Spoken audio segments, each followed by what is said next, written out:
Hello. Later in today's Micro Live, we'll be looking at British Telecom's video text service Prestel and contrasting it with the Teletel system currently being installed in France. And women in computing, have they had a raw deal? We look at a training course in Cardiff that's redressing the balance.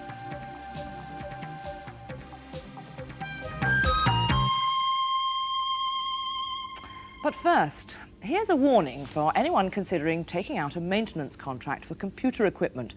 Now, you may have received one of these through the mail. It's advertising a company called Computer Hardware Maintenance Limited, or CHM. It says here, while you're reading this now, a computer hardware maintenance engineer is somewhere in the country repairing a computer and ensuring yet another business runs smoothly. Computer Hardware Maintenance Limited is based on the Kingsbury Trading Estate in North London. It's run by this man, Christopher Sullivan. He previously ran a company called Sullivan's Microcomputers, which offered a similar service. Micro Live has received a number of complaints about both companies.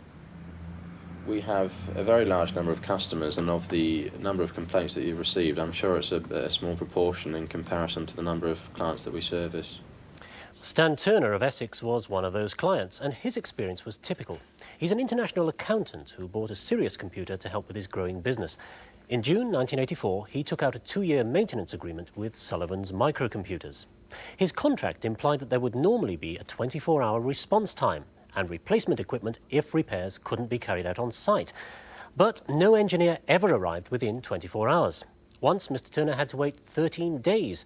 He told us that sometimes just boys turned up to do maintenance and on one occasion left the system unusable. Well, we've also spoken to several former CHM employees. One of them, an engineer, told Micro Live that he was owed around £3,500 in unpaid salary. And he claimed that the conditions in the workshop meant that only very simple faults could be repaired. He told us that there were no manuals, no proper tools and no test equipment. Another ex-employee, Helen Howard, was the purchasing manager. She gave us details of goods and services that she ordered on behalf of CHM that have still not been paid for. And she too is owed money. But of the several complaints that we've investigated, the most serious is the story of Banham Alarms of London.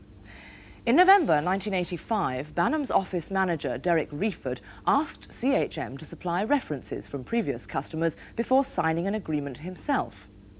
Well, CHM eventually supplied him with 3 telephone numbers. The first was for a florist's wholesalers in Cheshire, who had only just signed a contract themselves and so had no experience of CHM service. The second number purported to be for a company called Lakeland Domestic Services, and Mr. Reeford was told to ask for a Mrs. Mackenzie. He never managed to get through to her, and we've since established that the number he was given was for a private house. It belongs to the parents of CHM's servicing administrator at the time, Julia Rylands. The final number was 01794 0164, and Mr. Reeford was told that it belonged to a company called Charles Executive. He phoned and spoke to a Mr. Hadidas, who had nothing but praise for CHM. Mr. Reeford was told that Charles Executive had had a maintenance contract for 18 months and had been totally satisfied with the service. As a result, but not without reservations, Mr. Reeford signed. When we checked out this third number, we discovered that it was not registered to Charles Executive at all, but, surprise, surprise, to Sullivan's sales office. One of the Sullivan staff who was present when Mr. Reeford's call came through told us, "I got the impression this sort of thing was not uncommon. They were very practiced and had obviously done it before." Can you confirm to me that you gave Banham Alarms 3 references for satisfied customers? The first being Nadine Florists in Cheshire, the second being Lakeland Domestic Services, yes, and the third being a company called Charles Executive in London. I wouldn't be able to confirm that directly because that's all dealt with by our sales department, and when a customer or when a person inquiring into our services requires references, we deal with that through the sales department, obviously, because it's a function of that. I am aware of Nadine's Florist, that they are a site that we use for references in the sense that our competitors also have the same practice, that when people do ask for references, we locate somebody who's happy to do that on a regular basis. They're still happy to do that, are they?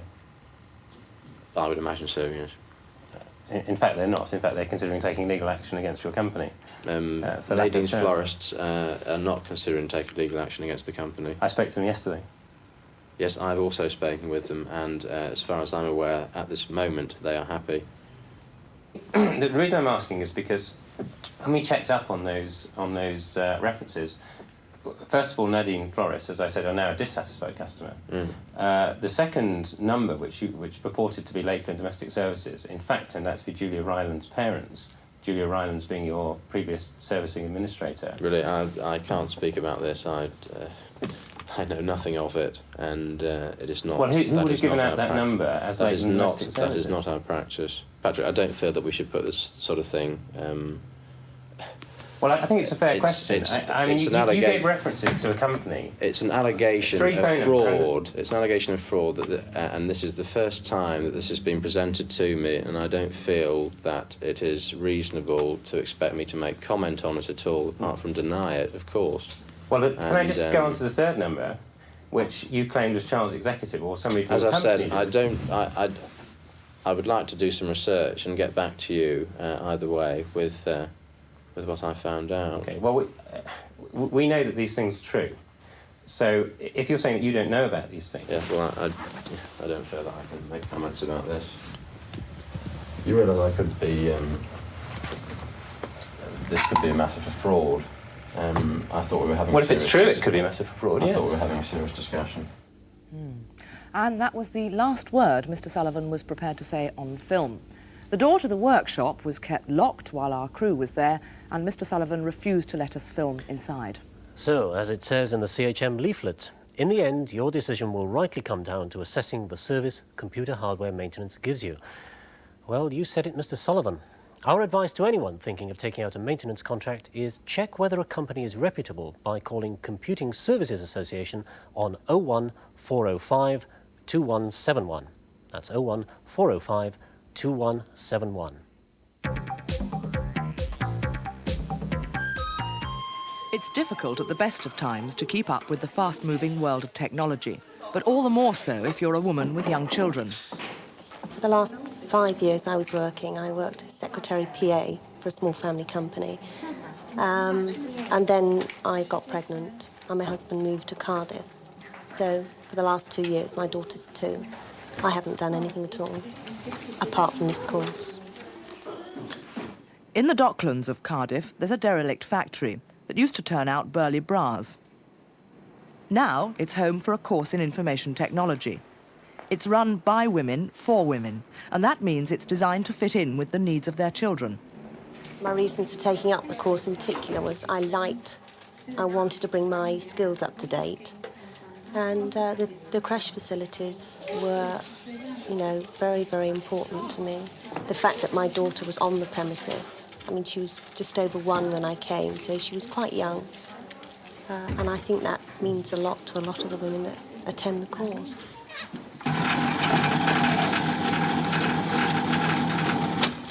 Molly's children are now both at university, and she hasn't worked outside the home for 20 years.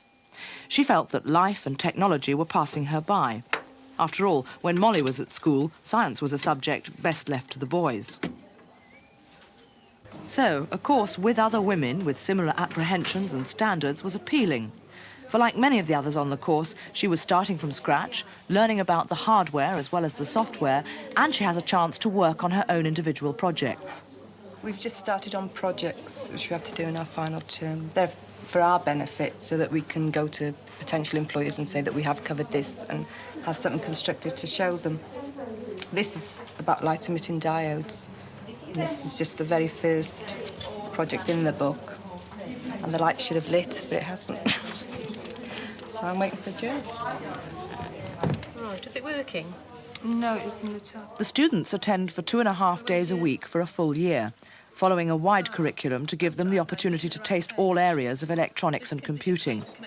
Then, towards the end of the course, each student spends a month at a local firm, turning theory into practice. To the other side of that middle line, you've got to actually bridge that gap. So if you take the light-emitting diode out and plug it across the gap, it should work. Jill, who teaches the electronics strand of the course, believes it's short-sighted to teach women just the usual word processing and office skills. That's on channel 2 of the oscilloscope. And it's over 1.5. 1.5 divisions, so that's 7.5 volts. 7.5 volts, right.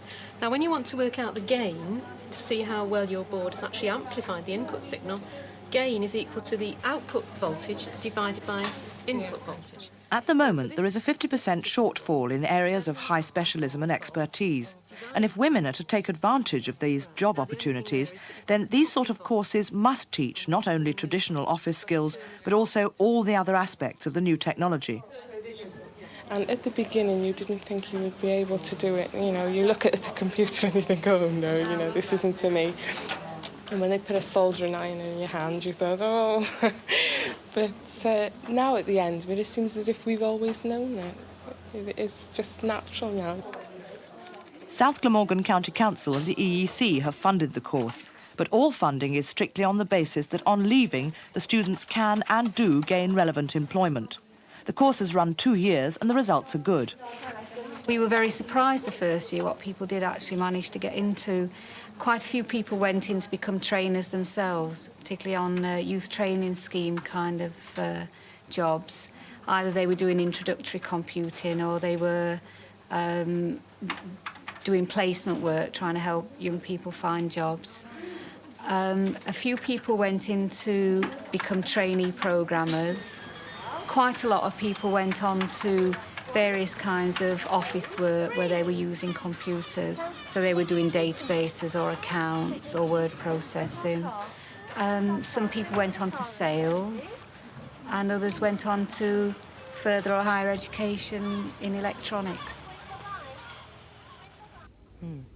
Well, since we made that film, the Welsh office has agreed to further finance the creche so that children may stay on there once their mothers start work.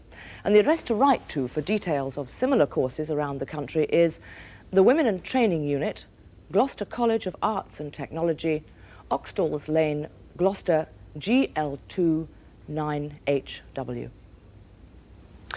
In 1979, the Post Office launched a new service heralded as a breakthrough for British technology. It was Prestel, the world's first videotext system. By using a domestic television, a telephone and a special adapter like this one here, for a small subscription it was possible to dial into mainframe computers from your armchair. The instructions could be sent simply by pressing the keys of push-button telephones like this, which were then just coming into use. The numbers selected options from a menu on the screen. Now, even today, when most people use a computer to access the system, Prestel still uses numbers, not words, to navigate through the pages of information. This, we were told, was the start of an information revolution. But despite its world lead, Prestel failed to take off as planned. One area, though, where it has proved successful is the high street travel agent. The travel industry was quick to see the benefits and right from the start was eager to join in. Today, travel dominates Prestel, accounting for 17% of business users. What I'll do is I'll check the availability for you. I'll get through into our system and we'll see what's available. It will check a week either side. Using Prestel, travel agents can book package holidays, flights direct with airline computers around the world, ferries, hire cars, hotels. They can even check visa and currency regulations. With Prestel terminals on travel agents' counters in virtually every high street in Britain, the travel industry has shown how video text can be made to run at a profit. However, it took Prestel some years to recognise that this use of the technology offered the blueprint for commercial success. After 2 years, the lessons learned with the travel industry changed the whole concept of Prestel. Any attempt to sell the service as a mass home information system was scrapped. Instead, the now profit-sensitive British Telecom focused attention on commercial markets, specialist business areas which could earn money. Today, there are more than 300,000 pages of Prestel information, ranging from train times to share prices. Farmers have FarmLink offering farm management services. There's the microcomputing service with games, news and electronic mailboxes. There's an education service for schools, home banking, and launched this week is Telecard, a home grocery shopping and delivery service. But there are still only 60,000 Prestel users in Britain, and half of them are in business.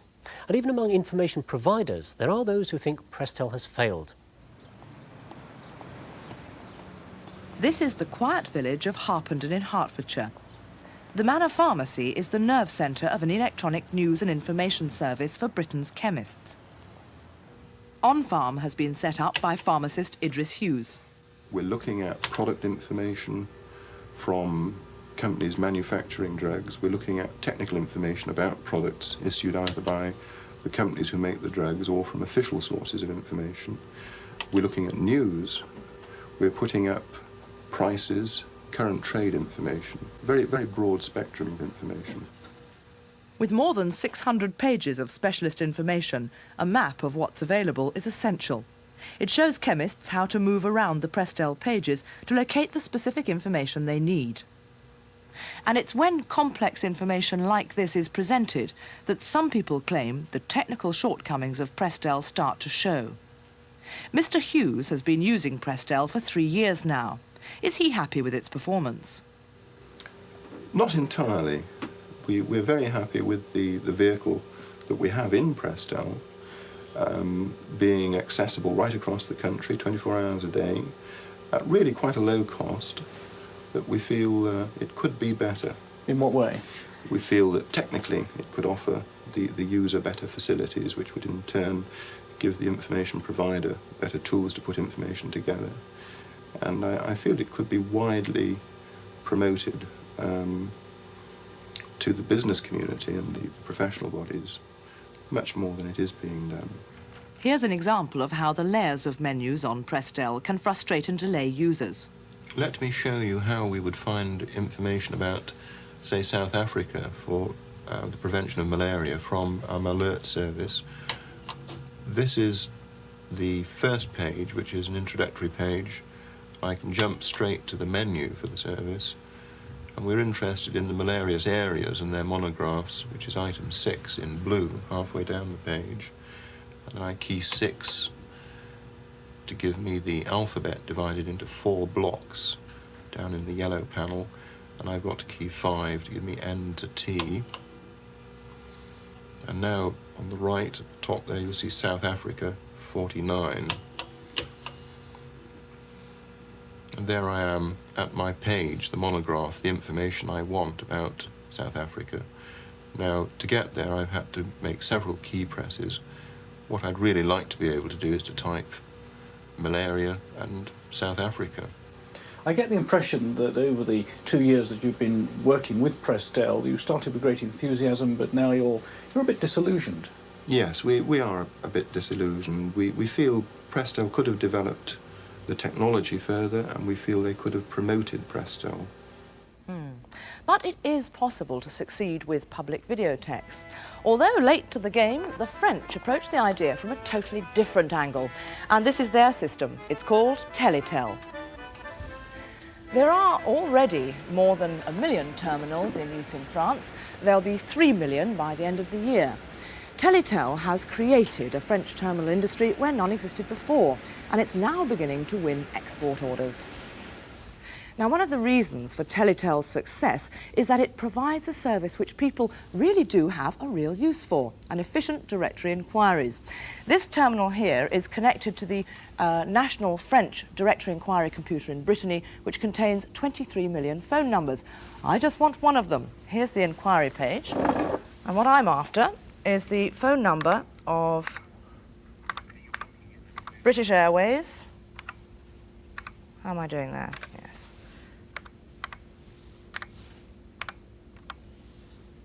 Where's the Y? There we are. British Airways. Next line down. Rubrique. Now, you use that if you want to use the Yellow Pages facility. That means occupation or service. I'm not going to use that at the moment, so down to locality. It's British Airways, but of course we're in France, long distance. So it's got to be Paris. Send, and off we go. The amazing thing about this is that that was enough information to get me the British Airways phone number. In the same way, if I hadn't actually known the name at all, I'd just known the full address, it would have also given me the phone number and filled in the gaps of my information. And you see there, as well as British Airways, I've also got British Caledonian Airways. Now, that's not because this computer is so clever that it thinks, oh, great, we'll give her an alternative airline, but it does see that those two names are so similar, I could have made a mistake, so it gives me both numbers. Now, also, up here, an arrow, that indicates that British Airways has actually paid to put on a further page of information. There it is. What do they give you? There we are, just extra numbers for passengers, for freight, and for the head office. All in all, very useful, very easy to use. And this is the marvellous thing. The whole system has been designed to be very quick and very easy to use, even if you don't know anything about computing. Of course, Prestel is not a direct equivalent of Minitel or the Teletel system. It doesn't replace the phone book. But I can use this system to find Prestel's own phone numbers. This is typical of how you find information on Prestel. Well, let's be fair, Lesley asked for Paris, so I'll ask for the London number. Here we are, key 9 to find your local telephone number for Prestel. Sounds easy enough. 9. Now, each of these screens takes about 6 seconds to load. All this verbiage here is just to explain that it's organised alphabetically. That'll take a couple of minutes to read, but the bit I need down here is this. Press 1 for exchange list, which I now do. Remember, it's the London number we're looking for. Now, I've got options again. 1, 2 or 3, well, it's alphabetical, so L is between G and R, so that's number 2. Another 6 seconds wait, and what? London, no sign of it, but it is... must be between Llanfairpwll and Lower Beeding, so that's 17. And no London here either, but it must be in there, number 7, I hope. Ah yes, there it comes, London 01618. That's the number I wanted. Well, all the time I was on that, plus the couple of minutes I spared you at the beginning, my phone bill was clocking up. But not so with Teletel. The first 3 minutes of any directory inquiry call is free, and the French telephone service is giving away the actual equipment. Now, it sounds mad, doesn't it? But they calculate that the savings on operators, on printing and distribution of phone books, coupled with the increased revenue from calls generated by Teletel, will cover the cost of the terminals in 4 years. After that, it's profit all the way. And it gets better. Because there are so many people on the system, other companies are eager to join by providing information. This earns revenue for the telephone authority with increased calls, generates income for the information providers, and then further fuels the whole enthusiasm for Teletel, which is sweeping France. The chat pages, for instance, where high-tech heavy breathers communicate, are already very popular, with one company making around £60,000 a month. Teletel is being installed in French homes at a rate of more than 10,000 a week. So there we have it. It's taken us in Britain 6 years to achieve what the French seem to be pulling off in just 6 weeks. Fred? Well, that raises a lot of interesting questions. With me now is Michael Bywater, technology correspondent of Punch, and Graham Jones, the general manager of Prestel. Graham, let me come to you first. Why is it, do you think, that Prestel has lost its world lead and allowed the French to gallop ahead like that? Well, of course, it hasn't allowed the French to gallop ahead. The French have actually produced a completely different system, which is for French consumption. Prestel actually has more systems internationally than any other videotex service in the world. So, do you say that Prestel is a total success? Prestel is a great success. It is actually using the technology that was developed by British Telecom in the 1970s and finding applications for that technology. Now, forgive me, I have the figures here, but you did predict a target of 100,000 users by the end of 1980, and yet here we are in 1986 with barely 2/3 of that number. What's gone wrong? Because we changed direction, because it clearly was the wrong technology at that particular time. It was actually far ahead of itself. And in fact, the predictions that there would be 100,000 customers, I think was based principally on domestic customers. And I think it's been proven that at that time, the domestic user was not prepared to pay for the sort of information that was actually available on Prestel. Need the domestic user pay? We've seen in France that the domestic user doesn't have to pay. Well, the domestic user doesn't pay for its telephone inquiry service, but of course Prestel is not a telephone inquiry service. It is much, much more. It is a service which provides certain services for the domestic user, shopping from home and microcomputing information, which of course you're very familiar with, but of course it also provides interactive services for the business community. Right, well, Michael, you are a domestic user. Do you think it's providing a very useful service?